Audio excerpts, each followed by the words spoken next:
Guys, നിങ്ങൾ ഈ കല്ലുമൊക്കെ കടലിൽ നിന്ന് പെറുക്കിയെടുക്കുന്നത് നിങ്ങൾ കണ്ടിട്ടുണ്ടോ? എന്തായാലും കണ്ടിട്ടില്ലെങ്കിൽ നമ്മൾക്ക് കാണാം. എന്താ പറയുക, അപ്പോൾ നമ്മുടെ ഒരു ഫ്രണ്ട് ഇതേപോലെ ഉണ്ടെന്ന് പറഞ്ഞപ്പോൾ നൈസായിട്ട് അത് നോക്കാൻ വേണ്ടി വന്നതാണ്. ഗൈസ്, ഇതൊക്കെ കണ്ടോ? അതൊക്കെ ഫുള്ള് അവർ കടലിൽ ഇറങ്ങിയെടുക്കുക.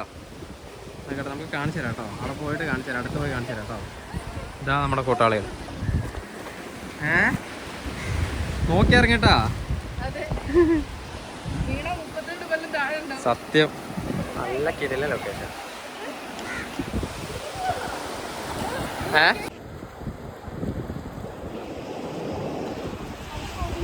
കൊറേ കിട്ടിയിട്ടുണ്ട് ഗൈസ്, കൊറേ കിട്ടിയിട്ടുണ്ട്. നമുക്ക് നോക്കാം. വീഴോ? തെന്നോ? തെന്നും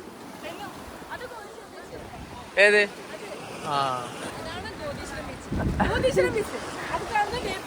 ബേപ്പൂര് ബീച്ച്. കണ്ടാ ഗൈസ്? നിങ്ങൾ കണ്ടോ? നടുവില് നമ്മള് കല്ലുമ്മക്കായ പെറുക്കാൻ വന്നിരിക്കുന്നു. അതാണ് ഗൈസ് നമ്മുടെ പരിപാടി. അതാണ് കല്ലുമ്മക്കായി നമ്മൾ പെറുക്കാൻ വന്നതാ. അപ്പൊ എന്തായാലും നമുക്ക് നോക്കി ഇറങ്ങിയില്ലെങ്കിൽ ഇപ്പൊ ഇതാ അവിടെ ഒരു ചേച്ചി വീണായിരുന്നു. അപ്പൊ അതേപോലെ നമ്മളും വീഴേണ്ടി വരും. അപ്പൊ നമ്മൾ ഈ സൈഡില് നോക്കിയിരിക്കുക, അതാ നല്ലത്. വെറുതെ റിസ്ക് എടുക്കണ്ട. അതിലൊക്കെ നിറച്ച് മീനൊക്കെ ഉണ്ട് കേട്ടാ. ഇതിലൊക്കെ കുറേ മീനൊക്കെ ഉണ്ട്, പക്ഷെ ഇതിൽ കാണില്ലാന്ന് മാത്രം. അതിലില്ല, ഞാൻ ഏതോ ഒരു ഇതിൽ കണ്ടിട്ടുണ്ടായിരുന്നു. ഒരു കുഴിയിൽ ഞാൻ കണ്ടായിരുന്നു ഗൈസ്. ഞണ്ടാണ് ഇതിലില്ല, പക്ഷെ ഇതിലൊക്കെ മീൻ ഇട്ട് കഴിഞ്ഞാൽ ഇതില് ഗൈസ് ഇതിലൊരു ചെറിയൊരു മീനുണ്ട് കേട്ടോ. അതില് ഞാൻ വേണമെങ്കിൽ കാണിച്ചു തരാം. ചെറിയൊരു മീനുണ്ട് അതിൽ. പക്ഷെ ഒരെണ്ണേ ഉള്ളൂ. പക്ഷെ ഇതിലിട്ട് കഴിഞ്ഞാൽ വേറെ എവിടെയും പോവില്ല കേട്ടോ. ഇതിൽ വേറെ എവിടെയും പോവില്ല. സച്ചോട്ടേ, ഇതിൽ നോക്ക്, ഇതിൽ ചെറിയൊരു മീനുണ്ടാ. ഒറ്റ ഒരെണ്ണേ ഉള്ളൂ. പക്ഷെ അല്ല, ഒന്നല്ല രണ്ടെണ്ണം ഉണ്ട് കേട്ടോ. രണ്ട് മീനുണ്ട്. അത് വാഴയ്ക്ക വര. ഇത് സച്ചോട്ടിന്റെ പുതിയ പേരാണ് കേട്ടോ, വാഴയ്ക്ക വര. സത്യം. പക്ഷെ ഇതില്ലേ അക്യൂറിയത്തിൽ ഇട്ട് കഴിഞ്ഞാൽ നല്ല സെറ്റ് ആയിരിക്കും കേട്ടോ.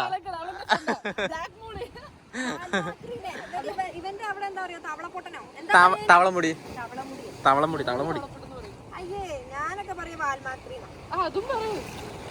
ഇപ്പൊ ജസ്റ്റ് മിസ് കഴിച്ചില്ലെങ്കിൽ ജസ്റ്റ് മിസ് വീണ്ടും. അപ്പൊ ഒന്ന് ഷോക്കായില്ലേ? കണ്ടോ? ഇതേപോലെ നല്ലൊരു അടിച്ചു. പക്ഷെ നമുക്ക് വീഡിയോയിൽ കിട്ടിയില്ല എന്ന് മാത്രം. വീഡിയോയിൽ കിട്ടില്ല. എടാ നോക്കി നിന്നോട്ടോ. എന്ത് ഓടാന്നാ?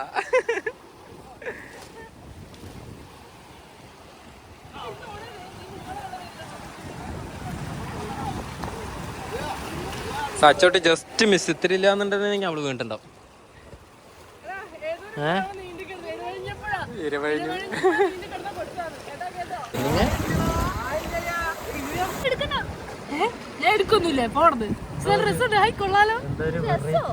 എന്തൊരു വെറൈറ്റി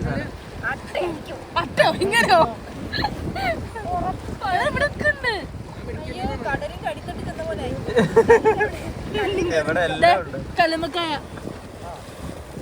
പക്ഷെ ഇതിനകത്ത് ഇതിന്റെ ഉള്ളിലൊക്കെ ഉണ്ടല്ലേ, ഈ പൊറ്റിനകത്തൊക്കെ ഉണ്ടല്ലോ ഇഷ്ടം പോലെ. സ്ഥലം നല്ല രസമാണ്, ഒന്നും പറയില്ല ഗൈസ്. അയ്യോ അയ്യ. പിന്നെന്താ പറയാന്ന് വെച്ച് കഴിഞ്ഞാൽ ഇതിൻ്റെ അപ്പുറത്ത് തന്നെ ഒരു നല്ലൊരു കിടലിനൊരു അമ്പലം ഉണ്ട് കേട്ടോ. ഒരു അമ്പലമുണ്ട്, ഞാൻ കാണിച്ചു തരാം. ഒരു മിനിറ്റ്. ഞാൻ നടന്ന് പാറക്കെട്ടുകളുടെ ഇടയിൽ കൂടെ പോയാൽ ചിലപ്പോൾ കാല് ഉള്ളിൽ വീഴാൻ ചാൻസ് ഉണ്ട്. അപ്പോൾ നോക്കി വന്നിട്ട് ഇതാക്കണം. പിന്നെ ഇതാകണ്ട, ഇതെങ്ങനെയുണ്ട് അമ്പലം? സെറ്റായിട്ടില്ലേ? ഒരു രക്ഷയില്ലല്ലോ, വൈബ് സെറ്റല്ലേ? ഒന്ന് ആലോചിച്ച് നോക്കൂലേ? ഇവിടെ അമ്പലം, അവിടെ ഗോദീശ്വരം ബീച്ച്, ഇതിൻ്റെ അപ്പുറത്ത് ബേപ്പൂര്, പിന്നെ ഇതിൻ്റെ രണ്ടിൻ്റെയും നടുക്ക് അതാ അവിടെ തച്ചൂട്ടി, നമ്മുടെ ഫ്രണ്ട്, എല്ലാവരും ഉണ്ട്. ഇതാ അവിടെ ഒരു അമ്പലം. മൊത്തത്തിൽ ഈ ലൊക്കേഷൻ കിട്ടില്ല ലൊക്കേഷൻ, ഒന്നും പറയാനില്ല. എന്തായാലും സംഭവം അടിപൊളിയായിരുന്നു കേട്ടോ, ഒന്നും പറയാനില്ല. എന്തായാലും ഇവിടെ വരാൻ പറ്റിയില്ല. എന്തായാലും നല്ലൊരു ഇതായിപ്പോയി.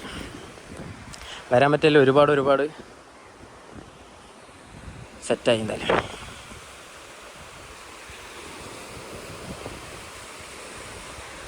അപ്പം എന്തായാലും ലൊക്കേഷൻ സംഗതി ഇഷ്ടപ്പെട്ടില്ലേ? സെറ്റല്ലേ? കിടിലൻ വൈബാണ് കണ്ടോ, നല്ല കിടിലൻ ലൊക്കേഷനാണ്. ഇപ്പുറത്തെ അമ്പലവും ഇപ്പുറത്തെ കടലും എന്ത് രസമാണല്ലേ. എന്തായാലും ഇവിടെ എത്തിപ്പെടാൻ പറ്റിയതിൽ ഒരുപാട് താങ്ക്സ്. പിന്നെ നമ്മുടെ ഫ്രണ്ട് വിളിച്ചപ്പോൾ നമ്മളങ്ങനെ കയറി അങ്ങ് വന്നാ. പിന്നെ ഇനി ആളെ കൂട്ടി ഇനി നേരെ ബേപ്പൂരിൽ നിന്ന് പോകണം. പിന്നെ അത് കഴിഞ്ഞ് നേരെ ഇവിടെ നിന്ന് പോകണം, കോതീശ്വരം. കുറച്ച് അപ്പുറത്താണ് കേട്ടോ, കോതീശ്വരം അപ്പുറത്താണ്. അപ്പോൾ അവിടെയും കൂടി ഒന്ന് പോയിട്ട് സെറ്റാക്കാം. രാവിലെയൊക്കെ വന്നു കഴിഞ്ഞാൽ നല്ല കിടിലൻ വൈബായിരിക്കും കേട്ടോ.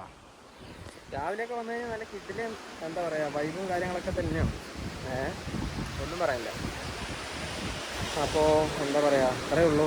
അപ്പോൾ ഇനിയിപ്പോൾ എന്തായാലും ബേപ്പൂർ പോകുമ്പോൾ അവിടെ നമുക്ക് ഫോട്ടോ എടുക്കാം കേട്ടോ.